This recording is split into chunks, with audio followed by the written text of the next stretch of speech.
शिव गुरु को चरणों प्रणाम करती हूँ। मैया पार्वती के चरणों प्रणाम करती हूँ, मेरा प्रणाम स्वीकार हो। साहेब भैया के चरणों प्रणाम करती हूँ, नीलम दीदी के चरणों प्रणाम करती हूँ, मेरा प्रणाम स्वीकार हो। सभी देवी देवताओं के चरणों प्रणाम करती हूँ, धरती माता के चरणों प्रणाम करती हूँ, मेरा प्रणाम स्वीकार हो। सभी माता पिताओं को प्रणाम करती हूँ, मेरा प्रणाम स्वीकार हो। सभी गुरु बहन गुरु भाइयों को प्रणाम करती हूँ, मेरा प्रणाम स्वीकार हो। साहेब भैया नीलम दीदी के माध्यम से हमें 3 सूत्र मिला है। पहले में दया मांगना है, दूसरे में चर्चा करना है, तीसरे में 1 से 8 बार से प्रणाम करना है।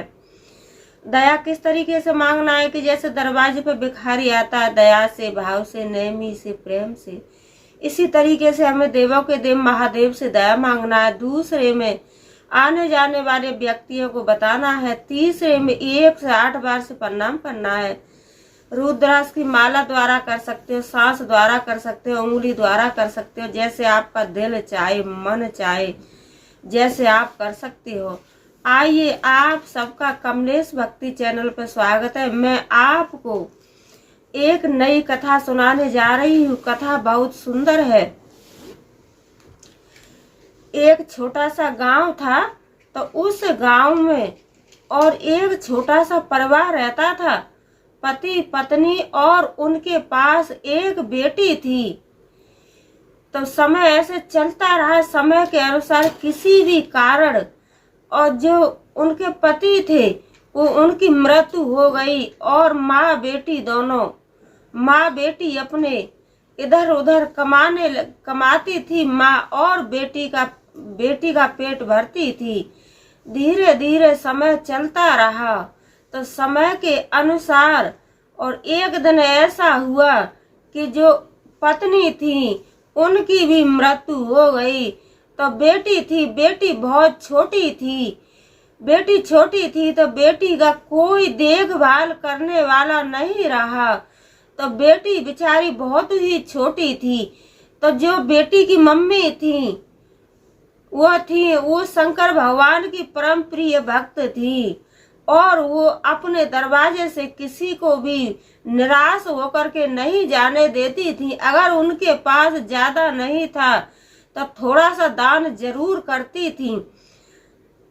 तो क्या हुआ कि उनकी भी मृत्यु हो गई। तो बेटी थी, बेटी अनाथ हो गई और बेटी का कोई देखभाल करने वाला नहीं रहा। तो इस दृश्य को मैया पार्वती और शंकर भगवान कैलाश पर्वत पर बैठे बैठे देखते थे कि वो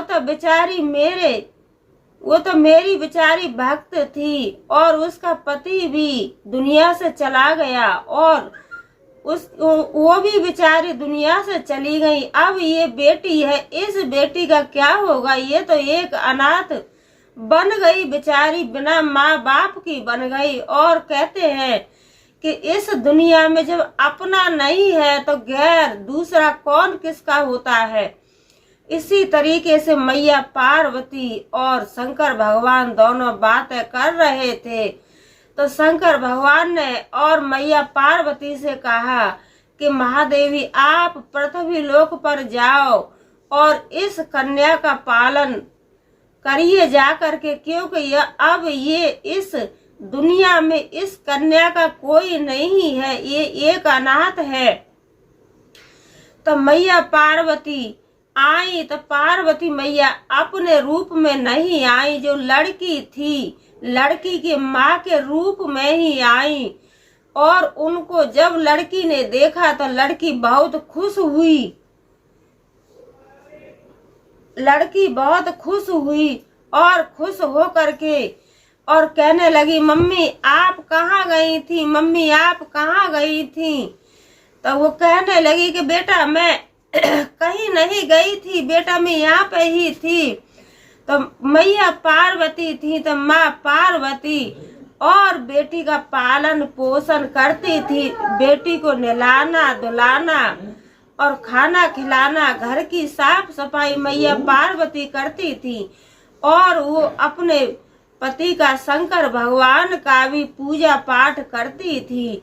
तो ये सब दृश्य वो बेटी देखती थी। तो धीरे धीरे लड़की थी, वो लड़की बड़ी हो गई और कहने लगी कि मम्मी कभी भी हमारे पिताजी नहीं आते हैं।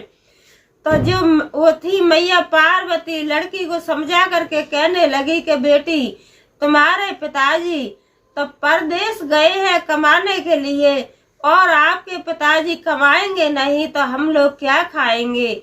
मानो बेटी से झूठ बोला। और मैया पार्वती बेटी का बहुत ध्यान रखती थी। तो इधर उधर के पड़ोसी आते थे और नातेदार रिश्तेदार कहते थे कि इस बेटी की तो माँ मर चुकी है, खत्म हो गई, मृत्यु हो गई, लेकिन इस बेटी का देखभाल कौन करता है, और इसका घर का देखभाल, खाना पीना, कपड़ा इस लड़की के लिए कौन करता है। तो मैया पार्वती थी वो उस लड़की को ही दिखाई देती थी और दूसरे को दिखाई नहीं देती थी। तो लड़की से कहते थे कि बेटा तुम्हारे लिए खाना कौन बनाता है, और बेटा तुम्हारे कपड़ा कौन धोता है, तुम्हारे घर में कौन रहता है। तो वो लड़की थी वो कहने लगी कि मेरे साथ में मेरी मम्मी रहती है, और कौन रहता है। तो सब कोई कहते थे कि तुम्हारी मम्मी की तो मृत्यु हो गई। तो लड़की कहती थी नहीं ऐसे मत कहो, मेरी मम्मी मेरे पास में है, मेरी मम्मी मेरे पास में है। ये सुन करके लड़की रोने लग जाती थी और कहती थी आप सब झूठ बोलते हो। और मैया पार्वती उसके पास में रहती थी और बड़ा प्यार करती थी। तो वो लड़की थी दिन दूनी रात सवाई बढ़ती चली आ रही थी, बड़ी हो रही थी, जैसे एकदम चंद्रमा बढ़ता है इसी तरीके से। और लड़की दिन दूनी रात सवाई बड़ी हो रही थी, क्योंकि मैया पार्वती को कैलाश पर्वत पे भी जाना था और अपने और भी भक्तों से, दूसरे भी भक्तों से मिलना था। इसीलिए लड़की दिन दूनी रात सवाई हो रही थी।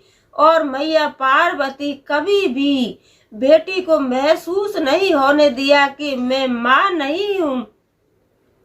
इसी तरीके से समय चलता रहा।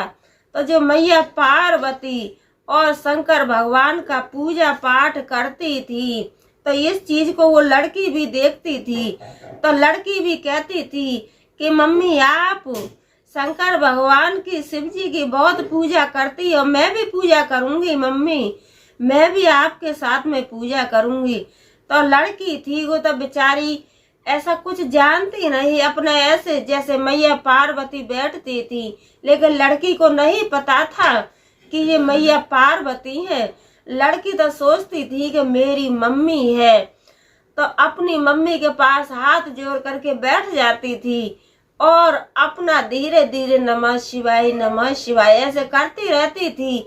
और मैया पार्वती तो अपने पति का, भोले जी का, सुबह शाम दोपहर हर समय उनकी जुबान पे, उनकी जुबान पे और उनका ही नाम रहता था। धीरे धीरे बेटी भी सियानी हो गई और मैया पार्वती पे जो देखती थी, पूजा पाठ करती थी, वो मैया पार्वती करती थी, ऐसे ही बेटी भी पूजा पाठ करने लगी। इसी तरीके से समय चलता रहा, समय के अनुसार, और बेटी जवान हो गई। बेटी जवान हुई तो मैया पार्वती शंकर भगवान से कहने लगी कि हे मेरे स्वामी, अब बेटी शादी योग्य है, अब हमें अच्छा सा घर भर देख लेना चाहिए और बेटी की विदाई कर देना चाहिए। शंकर भगवान कहने लगे कि हाँ महादेवी आप ठीक कहती हो, देवी आप ठीक कहती हो। तो कुछ दिन बाद और शंकर भगवान आए, एक मनुष्य का रूप रख करके तो घर पे आए। तो लड़की देख करके बड़ी खुश हुई और मैया पार्वती से कहने लगी कि मम्मी यही हमारे पिताजी हैं, मम्मी यही हमारे पिताजी हैं। तो मैया पार्वती कहने लगी कि हाँ बेटा यही आपके पिताजी है, और ये गए थे परदेश कमाने के लिए, अब आ गए आपके पिताजी। तो शंकर भगवान ने और एक बढ़िया सा लड़का देखा, बड़ा सा घर देखा, सब कुछ देखा लड़की के लिए, और शंकर भगवान ने उस लड़का के साथ शादी संबंध तय कर दिए और उसी के साथ शादी कर दी। तो बेटी की विदाई शंकर भगवान ने और मैया पार्वती ने उसका शादी बड़ा धूमधाम से किया और विदाई बड़े धूमधाम से की और अपनी बेटी को समझाया कि बेटी आप शंकर भगवान की भोले जी की पूजा हमेशा करती रहना और जो भी भोले बाबा की पूजा करता है वो कभी भी जीवन में दुखी नहीं रहता है और देवों के देव महादेव तो सबके दुख दूर करते हैं, सबके कष्ट दूर करते हैं। बेटी को समझा करके और बेटी की विदाई कर दी। तो बेटी अपने घर अच्छी तरह से रहने लगी। तो यही कहते हैं कि जो श्रद्धा और भक्ति से पूजा पाठ करता है तो उसका फल माता पिता को भी मिलता है और साथ में अपनी संतान को भी सुख प्राप्त होता है। जो माता पिता कर्म करते हैं उसका फल संतान को भी मिलता है। वो बुढ़िया थी बेचारी, अपने शंकर भगवान की परम प्रिय भक्त थी। तो देखो वह उनकी बेटी के लिए भी मैया पार्वती और शंकर भगवान दोनों माता पिता बन करके और बेटी का पालन किया और उसके बाद में बेटी का शादी भी किया और बेटी अपने घर अच्छी तरीका से रहने लगी। तो मैं यही कहती हूँ कि हे शंकर भगवान, हे मेरे भोले बाबा, हे मेरे शिव गुरु, जैसे आपने उस अनाथ बेटी की रक्षा की और अनाथ बेटी के दया की, इसी तरीके से सभी भक्तों पर आप अपनी दया दृष्टि बना के रखना, सभी को खुश रखना, सभी बहन भाइयों को, सभी भक्तों पे अपनी दया दृष्टि बना के रखना। बोलो मैया पार्वती की जय, बोलो शंकर भगवान की जय, बोलो सच्चे दरबार की जय। हर हर महादेव।